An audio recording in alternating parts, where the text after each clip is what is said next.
Ironwood Electronics have recently developed a high-frequency spring pin socket.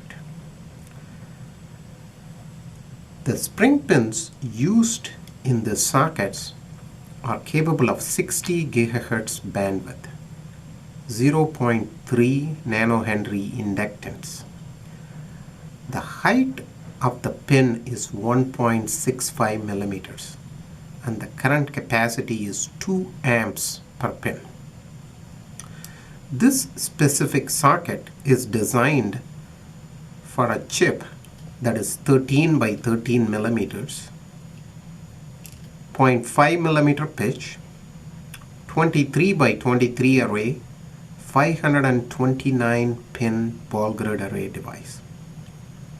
To use the socket can be mounted on the target board with the stiffener plate on the backside using simple hardwares.